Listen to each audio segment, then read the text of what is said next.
เนาะกล่าวสบายดีเลยสวัสดีเด้อพี่น้องสบายดีพ่อแล้วมากล้วยหันเอาไว้ให้ลูกขอกินแน่โอ้หิวใช่ปะกินเอาพระอาจารย์มาเนี่ยแม่นบอกเลยคือเด้ที่ไปใช่นี่ให้เบียกดูใส่แคมป์ก่อนลูกอยู่กับใครฝากมันลาบ่อีกยังเนี่ยใส่นี่ฮะกระดาษเอาไปขายแทนมันเอาไปขายใช่น้ำมันสิได้บ่น้ำมันน่ะป้าหิวข้าวแห้งเลยเนาะกินกล้วยกินคือลิงกันดีแล้วเมื่อกี้นี่ป้าต้องบีบแกไหลยังเห็ดเชยอยู่ขี้คุยแห้งแล้วเนี่ยนี่เราว่าภาษาชาวบ้านภาษาชาวบ้านก็จะบีบเลยน้องกาสบายดีเลยสวัสดีเลยพ่อพี่น้องเมื่อกี้นี่เห็นสมอหูบีบแก้มันที่ท้ามาเพิ่นเห็นเบียงยังเดียวนี่เนาะเป็นอะไรอยู่ในอะไรเนาะกระตุกบอลเอาไปขายบ่โลเท่าไหร่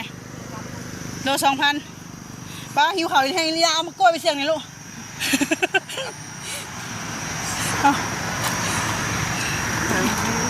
ฮะป้ากล้วยวี1บ่วะห่อเลยห่อนี่ลูกจะ2 มื้อเด้เอากระตุกน้ำมาสิแบ่งน้ำมากินนี่มื้อเท่าไหร่เขาให้ล้านห้าเห็ดเวียงยังก่อนล้างก่อนล้างถ้วยนอนพุ่มเหรอมันสิคุ้มสิบ่คะน้ำมันลดค่ะมาเอากระตุ้งให้มันคุ้มสิบ่ค่ากระตุก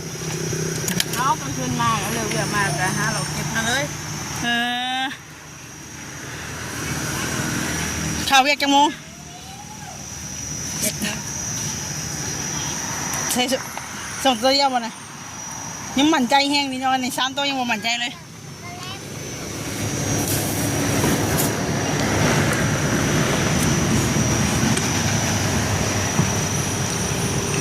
ปลาตัวน้ำก็เกือบหมดยังไม่ได้กินข้าวบ่ทำเลย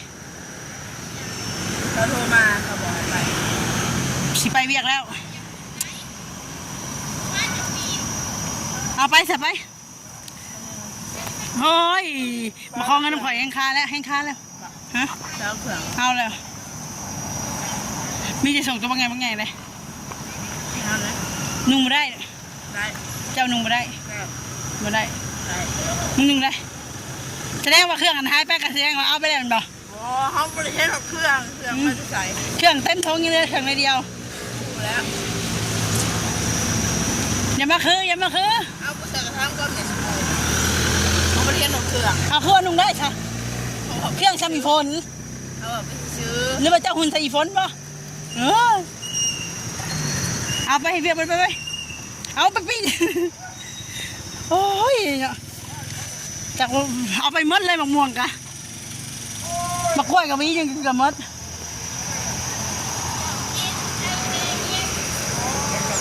นี่จะห้องบริษัทใช่เปล่ากันถ้าใส่ใช่เปล่านะจะบีบรถจะคิดแบบไหน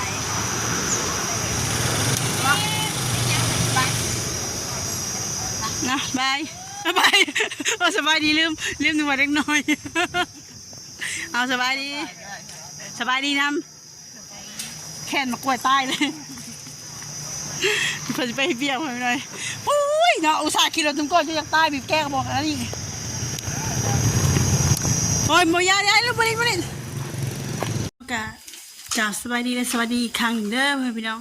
กะเมื่อวานทางสลากไปเอาเงินเนาะกับพอดีเจอทางสมอเพิ่นไปเบี้ยวเพื่อนพี่น้องเลยโดยกะหลังจากที่มาดังอยากกินมะกล้วยบ่ลูกกินจนหมดเลยเนาะข้าวซอไม่รู้ไม่ใช่คลิปอยู่โดยน้องพ่อพี่น้อง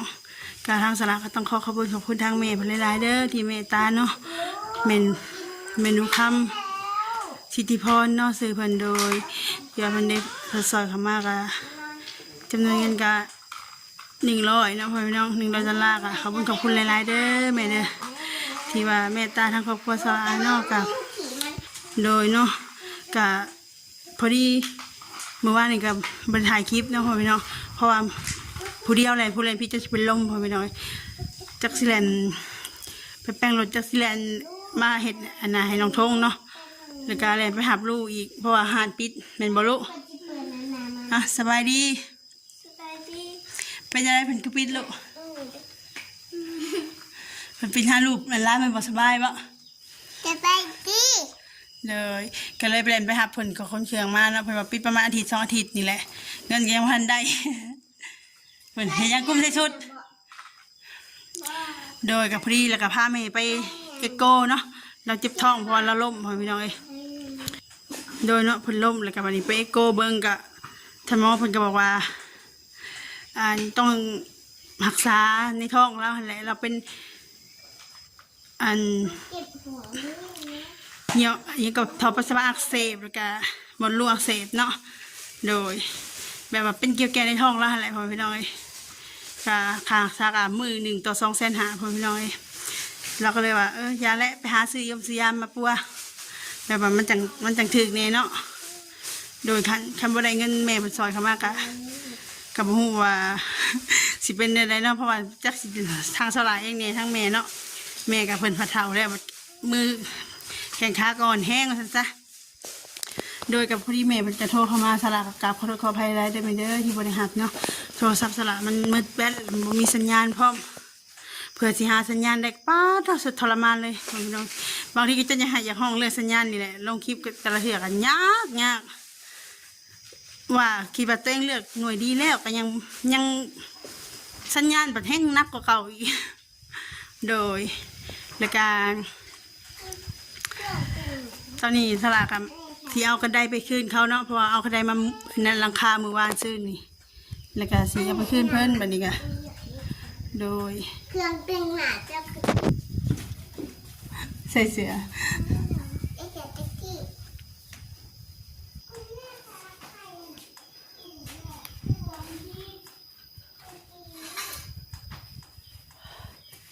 โอ้ยทำไมเนี่ย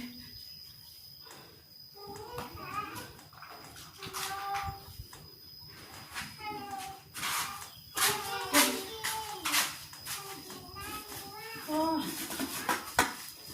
โอ้ยเก็บฟองเบียร์สะสมไว้เลือกขายต้องไปพูดกันทีเป็นเนี่ย เขากินกับไส้เก็บ คนลาวก็ใส่เกิบกันลูกมาเดี๋ยวคนจีนลูก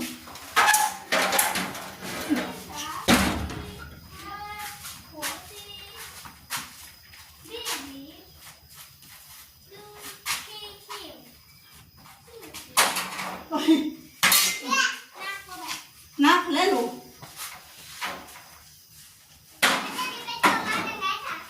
เดี๋ยวหนึ่ง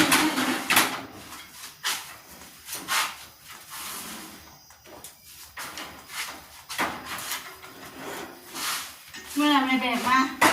ใส่กระเป๋าจ้ามาเสื้อไปเห็นมั้ง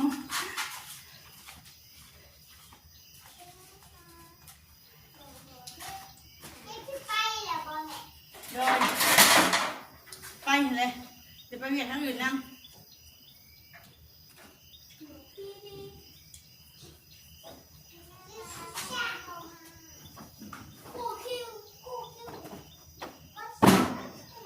ลิ้นหลับบนวัน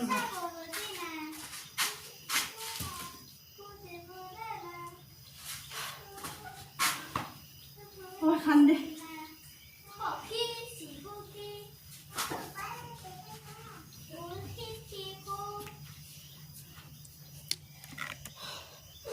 โอ้ยไม่ต้องเลย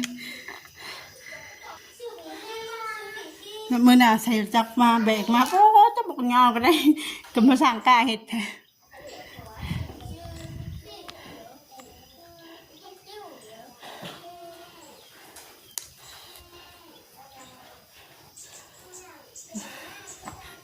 บอกคิดว่าสัญญาณมันสิแบบว่าป้าแต่บอกได้เรื่องให้รีพอร์ตไปแล้วไง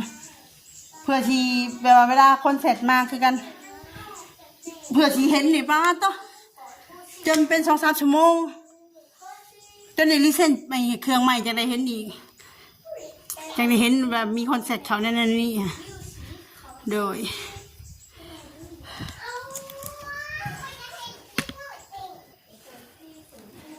เนาะพ่อพี่น้องกาทั้งสลากาต้องกราบขอโทษขอให้ไรเด้อแม่เด้ออันนี้ก็คือเรื่องจริงเนาะโทรศัพท์สลากมันแบบ สัญญาณบ่ฮู้ว่าต้องเฮ็ดจังได๋มันจังสิสัญญาณแฮงเนาะเพื่อสิลงคลิปได้ก็เป็นมื้อบ่เทื่อจนแบบว่าหึนอยากหายเลยแบบว่าจนอยากหายอยากห้องว่ามันคือสัญญาณห่วยแตกแห้งเลยพ่อพี่น้องเลยโดยเพื่อสิขึ้นกับป้าจ้ะโดยเนาะการละการสละละต้องขอบคุณทางเมย์หนูคำสิริพรหลายๆเด้อที่ว่าถ้าว่าซื้อพริกกะกะขออภัยหลายๆเด้อเมย์เด้อที่ว่าสดๆเข้ามาเนาะ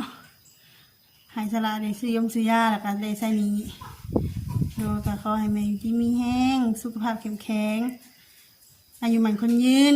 ปราศจากโรคภัยไข้เจ็บเงินคำไหลมาเทมา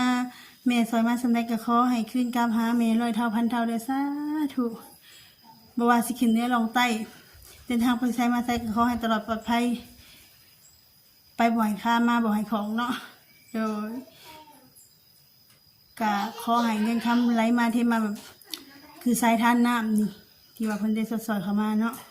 โดยแล้วก็เพิ่นก็โทรถามเป็นห่วงเป็นใยก็ขอบคุณแม่หลายๆเด้อที่เมตตาทางสละเนาะโดยถ้าว่าสละอะไรก็กับขออภัยแม่หลายๆโดยแล้วก็ขอบคุณ FC เมื่อสุขคนที่เป็นกำลังใจให้สละตีชมคอมเมนต์เหมือนคลิปสละแต่จนจบโดยที่บ่คำโฆษณาขอบคุณหลายๆเด้อโดยก็ขออยู่ดีมีแห้งเมื่อสุขคนความเจ็บจะได้คงใครอย่ามีปรารถนาสิ่งใดก็ขอให้สมคงมาปรารถนาโดยสำหรับคลิปนี้ก็ขอกล่าวคำว่าสบายดีสบายดีสบายดี สบายดีสบายดี เอาบายบายอวยพรดูอวยพรดูเป็นอยากเป็นอยู่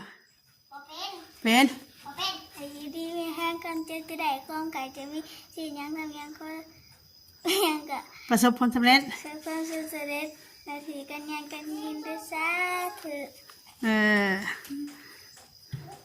โดยบายบายลูก บาย